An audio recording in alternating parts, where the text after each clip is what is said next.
Salut à tous les amis, j'espère que vous allez bien. Aujourd'hui, on se retrouve avec Fred FMC pour faire l'analyse d'un choc qui a lieu ce week-end et on y sera à Londres, Fred. Kamaru Usman contre Léon Edwards. Tout d'abord, les amis, pensez à vous abonner, pensez à nous mettre en commentaire s'il y a des sujets en particulier que vous voulez qu'on aborde, on le fera avec grand plaisir.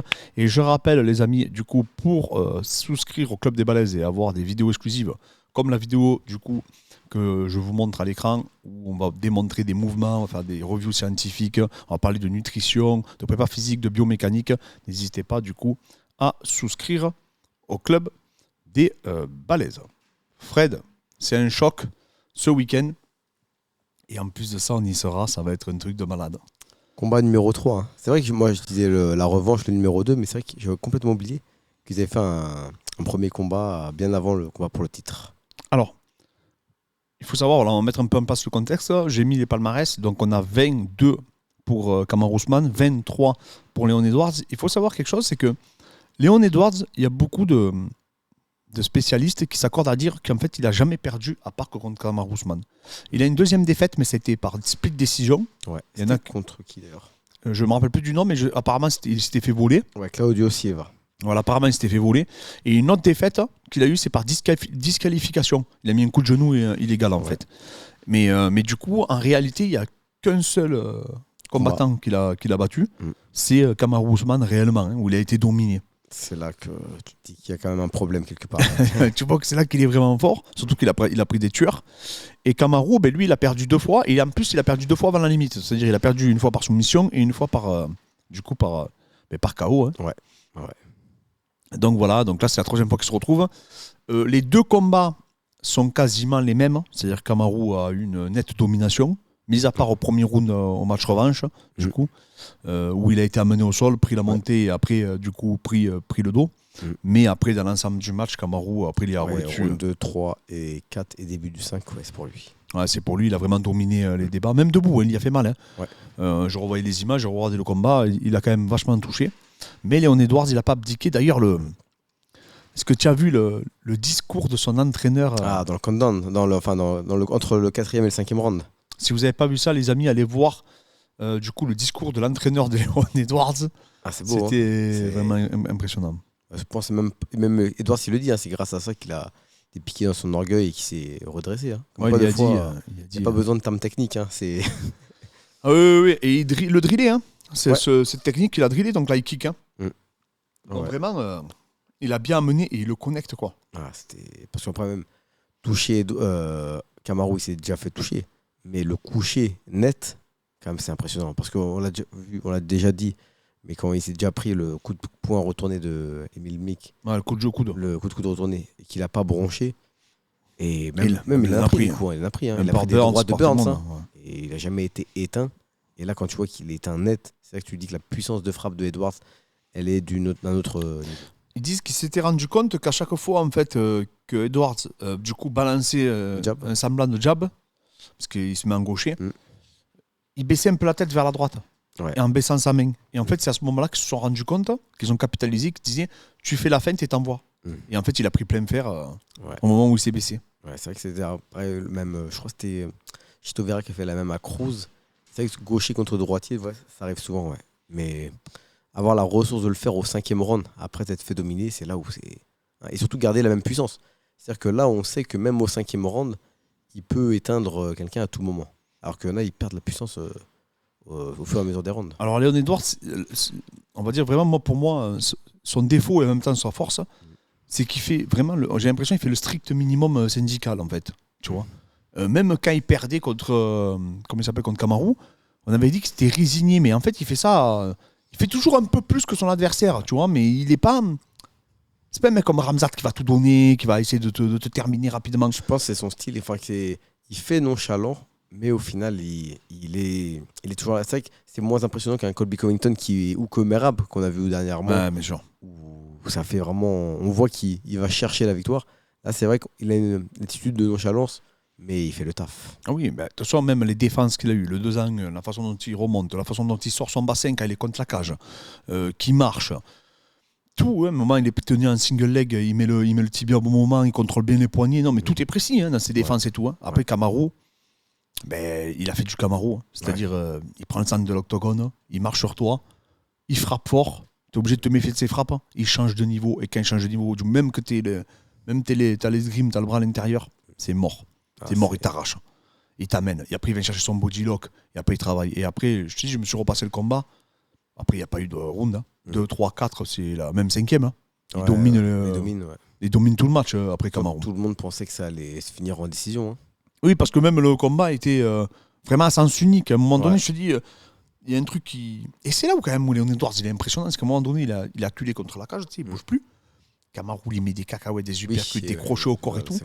Et bien, t'as l'impression qu'il panique pas, Léon Edwards. Tu sais qu'il se dit, c'est pas grave, vas-y, frappe si tu veux. J'ai rien à foutre. C'est Kamaru qui te frappe. Hein. C'est pas... Et surtout que Kamaru est connu pour ses très grosses frappes au corps. Moi, je trouve ce qui est le plus sous-estimé chez Léon Edwards, c'est quand même son sol. Très très fort au sol. Au sol, c'est parce que c'est vrai qu'il a un physique qui fait pas lutteur, qui fait pas. Mais quand tu vois le combat contre Gunnar Nelson et qu'on sait que Gunnar Nelson c'est un monstre au sol, et bah, il l'a dominé au sol. Franchement, pour ceux qui connaissent pas Gunnar Nelson, c'est un mec qui a fait 3e à la DCC. Même je veux bien que la DCC c'est du grappling, que là on est en MMA, mais quand vous donnez quelqu'un au sol, que ce soit en MMA ou en grappling, ça prouve quand même que vous avez quand même des. Même que peut-être il était touché, que c'est pas le même sport, mais ça reste quand même du sol. Quoi. Non, c'est un tueur, Léon Edwards au sol. Même en lutte. Hein. En lutte, j'ai toujours dit, il a un gros double leg. C'est là où tu vois que Kamaru est vraiment fort d'avoir défendu après tous les amener au sol. Mais parce qu'il a une grosse lutte offensive, Léon Edwards, vraiment. On se rend pas compte. Hein. On l'avait vu contre Dos Anjos, on l'avait vu contre pas mal d'adversaires. Il a cette capacité à te ramener au sol, à changer de niveau. Quand tu vois les noms qu'il a pris, hein. Vicente Luque, Cerrone, Gunnar Nelson, Rafael Dos Anjos, Belal Muhammad qui le dominait. Oui, le dominait. Nate Diaz. Tu peux me dire combien de victoires d'affilée ? En enlevant le no contest de Belal Muhammad, 1, 2, 3, 4, 6, 7, 8, 9, 10 victoires d'affilée. 10 victoires d'affilée. En enlevant le no contest de Belal Muhammad. Et en plus de ça, il a battu le mec qu'il a battu à sa dernière défaite. Ouais, exactement. C'est la seule défaite qu'il a eue. Enfin non, parce qu'il avait eu Claudio Silva à l'UFC, mais la dernière défaite qu'il a eue, c'était Kamaru Usman. Donc du coup, en 2015, il l'a. Ça fait 8 ans. Ça fait quand même 8 ans qu'il n'a pas perdu ce mec-là. Et ça, pour la confiance, c'est important quand même. Quand tu te rappelles même plus ce que c'est la défaite depuis 8 ans, ça peut être un excès de confiance ou ça peut être vraiment bénéfique. Alors que Kamaru Usman peut douter. Oui, et on disait, tu vois, beaucoup de gens disaient que Kamaru était dans la discussion pour être le GOAT, en 77, devant Georges Saint-Pierre, et qu'en fait, ça l'a tué, pas sa légende, mais presque quand même. Ça l'a arrêté dans son élan, tu vois, surtout qu'il y a quand même des rumeurs, comme il disait, qu'il commençait à perdre de la motivation, parce qu'il avait quand même enchaîné pas mal de défenses pour le titre. Que sa seule motivation, c'était soit de monter. À 93, je rappelle. Hein. Il voulait même pas monter à middleweight, il voulait monter. Par rapport à Adesanya. Et en plus, sa seule motivation, c'était un peu de battre le record de Saint-Pierre. Et là, il a plus ça. Est-ce que ça va pas nous faire une Petroyan, entre guillemets, dans le sens où on a vu que on a l'impression qu'il est une défaite peut moins te retirer ta motivation. Ça peut y jouer. Hein. Après, les deux physiquement, les amis, je sais pas si vous les avez vus, c'est impressionnant. Ah ouais, j'ai pas vu Edwards, c'est comment il est. Il est incroyable. D'accord. Léon Edwards, vraiment. Il est vraiment top physiquement, c'est un monstre. Kamaru, c'est impressionnant aussi. Là, les deux, ils seront prêts. Hein. Les deux, là... Alors Kamaru, là, il n'a jamais été comme il est aujourd'hui. C'est deux titans, quoi. Ah, c'est impressionnant. Physiquement, je pense que Léon Edwards a fait la préparation de sa vie parce que c'est chez lui. C'est à Londres. Enfin, donc, lui, il est de Birmingham, mais ça reste en Angleterre. Hein. Voilà. Donc, il ne veut pas perdre devant son public, c'est mort. Et en plus, que je te dis, j'ai déjà cité un UFC à Londres, c'est quand même incroyable. Ouais, tu m'avais dit, l'ambiance a été fou. Ah, c'est à l'anglaise, quoi. Et surtout qu'avec l'ambiance qu'on a mis à l'UFC Paris, à mon avis, ils vont vouloir nous répondre, tu vois. Ouais. Et ils ont un champion. Attends, moi j'avais vu, c'était Bisping contre Akiyama, donc c'était pas un championnat. Bisping n'était pas encore champion, ouais. Non, il n'était pas champion. Et du coup, là, c'est quand même un 5x5 contre un des plus grands combattants de l'histoire, Kamaru Usman. Ouais. On va le voir en vrai, c'est quand même dingue ce qu'on s'apprête à vivre aussi, là. Excellent, ouais. Franchement, en plus, même si, quand même, il n'est pas de Londres, mais c'est quand même un personnage qui est quand même bien aimé en Angleterre, quand même. Oui, complètement. Je vais voir si pour son parcours. Je vais voir si je trouve pas la photo de Léon Edwards. Ouais. Tu sais, ou physiquement, parce que je te dis, j'étais impressionné. Donc, Léon Edwards, lui, s'entraîne Team Renegade à Birmingham. Et comment il s'appelle, Kamaru, lui, qui à la base s'entraînait avant à Sanford, maintenant s'entraîne, depuis plusieurs camps maintenant, avec Trevor Whitman, et en même temps, donc, qui est l'entraîneur de Gustin Gaethje. qui est plus spécialisé en striking. Mais bon, Kamaru est tellement fort en lutte, puisqu'il vient il a été champion en D2 universitaire en lutte. Et puis, son background de lutte, il a tellement bien transféré en MMA que je pense que c'est pour ça qu'il a choisi d'aller vers Trevor Whitman pour se perfectionner en striking, puisqu'en lutte, je pense qu'il avait fait le tour. Tu vois, j'ai trouvé des photos. Je vais vous partager la photo de Leon Edwards. En fait, tu as vu ce qu'il dit, Kamaru? Il dit qu'en fait, pourquoi il va à Denver? Parce qu'il se consacre à 100% à sa préparation quand il est là-bas. Il dit qu'en fait, quand il est en Floride et tout, il a des distractions, tu vois. Donc en fait, ça le pousse, il va sortir avec ses amis, etc. Là, il laisse sa fille, tu vois, il s'isole complètement. C'est vraiment un vrai cas d'entraînement pour se perfectionner, pour s'améliorer. Tout est fait pour... tu vois, il va vraiment... En plus, tu as vu, il neige et tout, ça donne pas envie. C'est Denver. Hein. Enfin, c'est dans le Colorado. C'est quand même en altitude. C'est quand même... C'est pas la Californie. C'est pas... Ouais. Alors, il y a pas mal de personnes aussi qui m'ont demandé si ça avait une incidence, du coup, de s'entraîner en altitude. Alors oui. Hein. Ouais. Alors, pas... Il faut savoir, les amis, que c'est pas à toutes les altitudes. Et surtout, il faut savoir une chose, c'est il faudrait que je fasse une vidéo, parce que j'avais fait une vidéo sur ça, sur l'hypoxie, etc., où j'avais expliqué, parce qu'on parlait des Dagestanais, mais c'est beaucoup plus compliqué que ça. Pour avoir des réponses physiologiques positives, c'est très complexe. Et en réalité, il faudrait donc s'entraîner en altitude. Et du coup, il faudrait vivre en altitude, mais s'entraîner, au niveau de la mer, ce qui est quasiment impossible, en réalité. Ou alors faire vraiment tout en altitude, mais pendant une durée de temps. Je crois que c'était à partir de 8 semaines réellement qu'on voyait des adaptations ultra positives. Mais là, comme leur cas d'entraînement est à peu près de ça, donc je pense que oui. Et surtout, il est habitué. Il est habitué à évoluer. Donc je vous mets Leon Edwards. Hop, je vais vous le remettre, que ça soit... hop, j'ai récupéré une photo et je trouve que... Hop, regardez-moi ce physique, les gars. Donc il est vraiment prêt, hein, Leon Edwards. Hein. Vraiment prêt physiquement. Donc on a hâte de voir.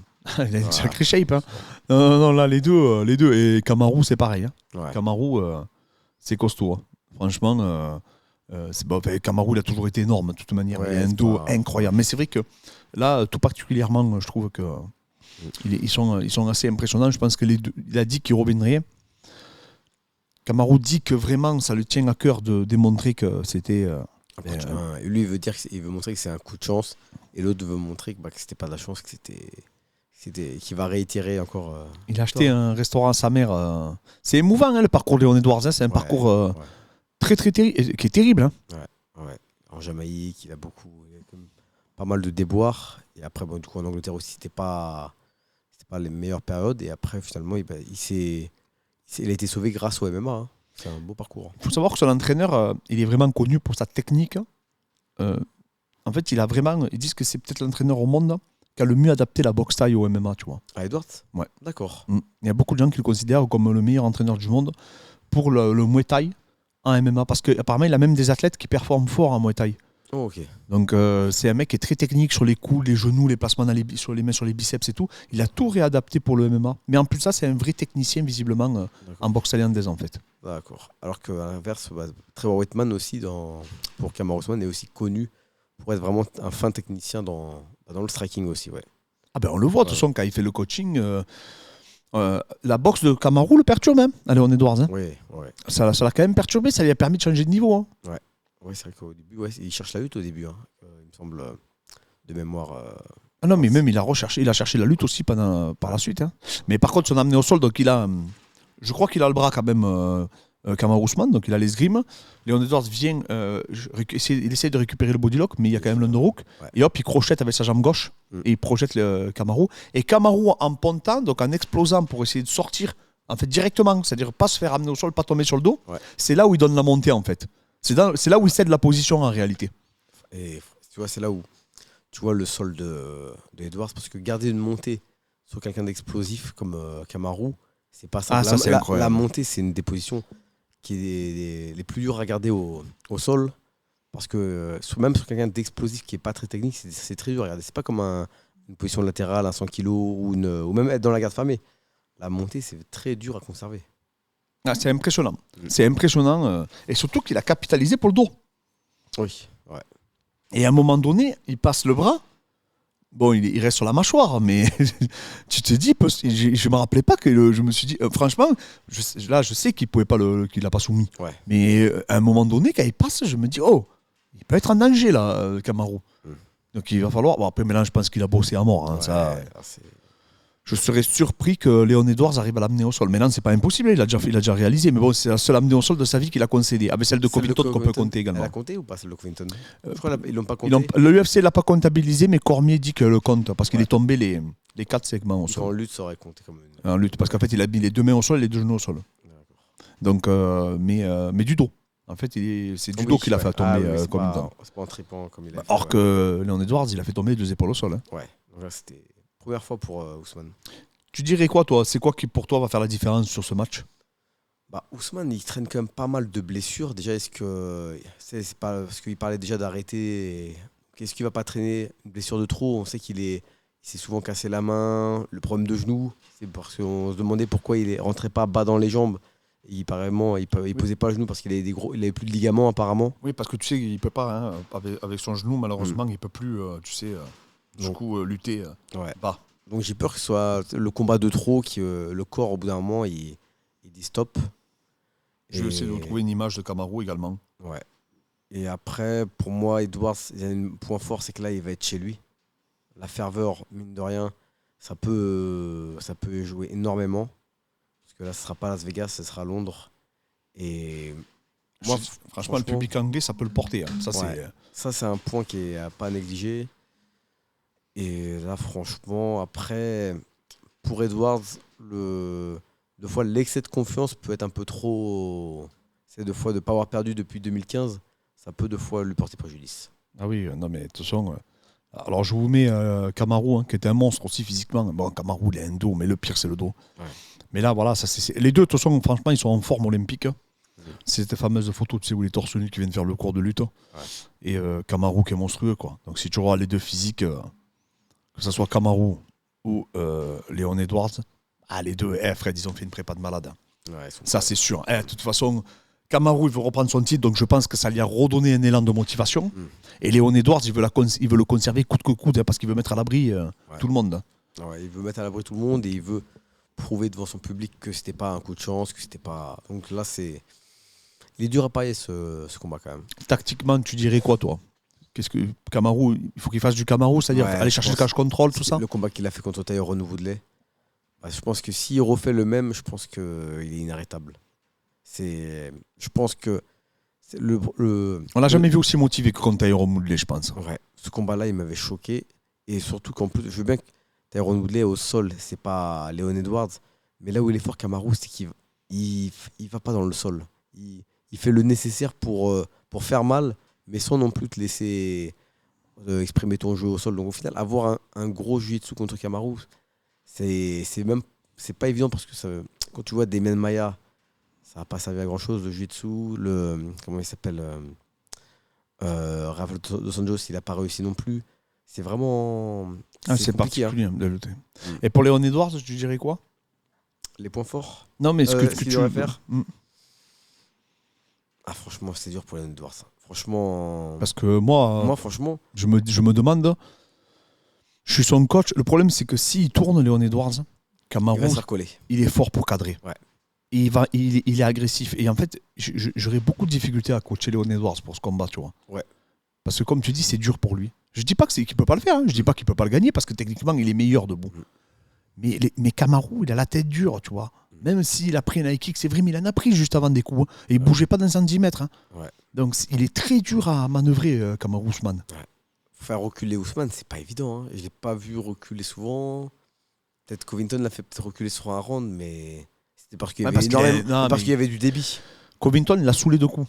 Ouais. Et Léon Edwards, c'est totalement l'opposé de Covington. C'est un mec qui est très appliqué, qui boxe sur pas beaucoup de coups, qui n'a pas réellement un gros volume. Précis, c'est un chirurgien, du coup, c'est pas du tout le même style. C'est pas évident quand tu es un chirurgien comme Edwards, de mettre la pression comme a fait Covington. Donc franchement, au niveau du game plan pour Edwards, moi, je travaillerais sur les tips, sur les genoux, des calf kicks, etc. J'essaierais vraiment de lui faire mal à la ligne basse parce qu'il a des problèmes de genoux. Ouais. Pour les casser ses appuis. Casser ses appuis. et faire tout pour pas qu'il t'approche. Faire vraiment un combat ennuyeux, quoi. Ouais. Tu vois, essayer vraiment de gâcher sur le match à Kamaru, de ne pas le laisser s'installer. C'est surtout ça, je pense, la clé du succès. Pas évident, hein. Franchement, pour Edwards, après, essayer de le faire douter avec des high kicks, lui rappeler qu'il y a ce danger-là à chaque fois. Parce qu'en plus, c'est vrai qu'un high kick, c'est plus dur de saisir une jambe sur un high kick que sur un middle. Donc, envoyer beaucoup d'high kicks pour lui. Est-ce que son coach ne va pas lui dire d'être agressif pour essayer de capitaliser du coup sur le doute que pourrait avoir Kamaru Usman, parce que c'est possible. Si son coach lui dit il faut que tu sois méchant, agressif, frappe très très fort d'entrée et essayer de le faire reculer parce qu'il reste sur un KO quand même. Hein. Ah ouais. Kamaru il revient après un KO quand même, donc il est pas chez lui. Il va voir 20 000 Anglais qui vont hurler comme des malades. Il va rentrer dans l'arène, ça va être hostile à fond pour lui. Chaque fois que Leon Edwards va balancer un kick ou un coup, il y a tous les Anglais qui vont crier. Tu vois, t'as même vu quand il frappait Cyril Gane à l'UFC Paris, c'était dingue. Hein. Ouais. Quand il touche Tuivasa, t'avais 15 000 personnes qui hurlaient. Donc en fait, c'était porté quand même par la foule, tu vois. Ouais. Et donc du coup, est-ce qu'il ne faut pas qu'il joue ça? Parce que comme Kamaru ne change pas de niveau, en réalité, il ne part pas très bas. Tu vois. Donc il a moins de risques que contre un Chandler, que contre un Khabib ou quoi, quand cette capacité à passer en dessous. Ouais, un Saint-Pierre qui partit bas. Ouais, exactement. Ouais. Kamaru n'est pas trop dans ce profil-là, tu vois. Ouais. Plus il se penche et du coup peut-être il peut risquer un coup de genou. Mais c'est vrai que faire douter le premier round, il va peut-être être décisif pour ce combat-là. Ben ouais, je pense qu'essayer d'y faire revivre un mauvais quart d'heure comme il avait fait lors de la revanche, quoi. Ouais. Le faire douter le faire lutter de la panique et après essayer de mettre un genou, parce que c'est vrai que quand il lutte, comme on l'a dit, on se répète, il se penche beaucoup. Kamaru, il n'a pas cette lutte où il rentre vraiment en bas. Et donc du coup, c'est plus, vous risquez plus le coup de genou, ouais. Oui, parce que c'est pas, il joue pas sur, il joue sur la force, mais il joue pas réellement sur la puissance. C'est deux choses totalement différentes. Ouais. Il va pas jouer sur cette vélocité, cette vitesse qu'il va générer. Par contre, il a une capacité à réitérer la force. Kamaru qui est incroyable. Il a un rythme de dingue. Il peut te soulever un taille renouvelé même au 5e round. Il en a rien à foutre. C'est comme si, et ça c'est impressionnant chez lui. Et j'espère qu'il va pas. Ce que j'ai peur, c'est qu'il annule, tu vois, qu'il le bloque, qu'il vraiment il fasse un match ultra stratégique, qu'il gâche il peut faire une mérap contre Aldo. Hein. Oh non, mais il en a vraiment. S'il y en avait un mec qui a le potentiel de le faire, c'est lui. Hein. Ouais. Parce que c'est tous ses derniers matchs, c'est ce qu'il fait. Hein. Ouais, il te colle, il te frappe. Par contre, Covington, ils ont fait un match de boxe. Hein. Ouais. Mais sinon, après, le reste. Il peut faire un match comme ça pour épuiser. On sait que l'autre. Que Kamaru peut jeter, même au 5e round, il peut retrouver la force pour jeter quelqu'un. Edwards peut mettre KO quelqu'un, même au 5e round. Mais si je devais coacher quelqu'un pour un game plan, c'est quand même beaucoup plus facile. Kamaru, quand même. Et même Kamaru, debout, il a touché plusieurs fois. Hein. Ouais. Il est plus complet, quoi. Plus complet, je dirais peut-être pas ça, parce que quand même, Leon Edwards, il est vraiment fort partout aussi également. Ouais. Non, c'est un combat de très très haut niveau, vraiment. Hein. On ne se rend pas forcément compte. Et je pense qu'il est très sous-estimé, Leon Edwards, parce qu'il n'est pas spectaculaire en réalité. Bon, là, oui, il a fait une performance exceptionnelle. Hein. Et sur ses derniers combats, c'était. Ça, c'était laborieux. Et même, les gars, rappelez-vous, contre Diaz, il roule sur Diaz et le pauvre, il se fait connecter au dernier round.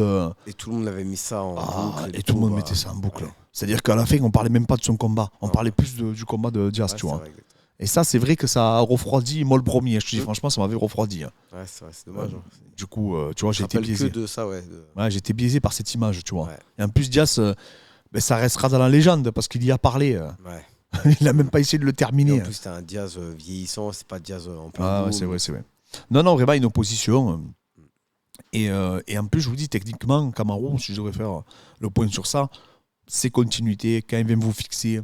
Un peu comme Jones, il a cette capacité, en étant moins aérien, hein, mais il a cette capacité avec ses formes de corps de vous mettre, que ce soit vers l'intérieur, vers l'extérieur. Il n'a même pas besoin de faire de crochetage en réalité. Il est tellement fort du haut du corps que ça suffit amplement. Et même s'il n'a pas ses deux mains derrière vos fesses, il peut vous arracher à tout moment. C'est ça qui est surprenant avec lui. C'est-à-dire que même s'il a les deux bras séparés derrière vos cuisses, et que même si vous avez un underhook, mais il arrive quand même à vous arracher tellement il est puissant. Il y a l'analyse physique d'ailleurs de Kamaru sur la chaîne, si vous voulez la voir.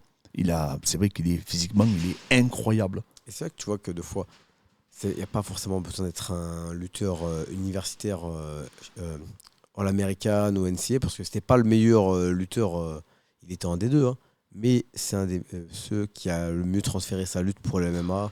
Parce qu'il Bah, dit après, il avait les armes aussi derrière. il dit qu'il a toujours été un des lutteurs les plus physiques, par contre. D'accord. Et ça, pour le MMA, c'est vrai que c'est un avantage énorme. Il dit qu'il n'était pas technique comme un Ben Askren, par exemple, Ouais. tu vois. Mais par contre, il dit que physiquement, tout le monde a toujours dit que c'était un monstre. Mais par contre, moins technique que les autres. Mais sauf qu'après, lui, il est passé directement au MMA. Et du coup, pour transférer, ça Et il s'est rendu compte très rapidement qu'il avait un gros menton. Il s'est rendu compte très rapidement qu'il était très dur à fatiguer. Ouais. Et qu'il pouvait faire cette force, un peu comme Rabib, la réitérer. Et encore, Kamaru, c'est encore plus impressionnant parce qu'il n'y a jamais quasiment de baisse de régime chez lui. Ouais, Ça, c'est quand même stupéfiant. Lui, Covington, ils ont cette particularité de pouvoir créer un volume. Alors là, il y a Merab maintenant qui fait réagir tout le monde.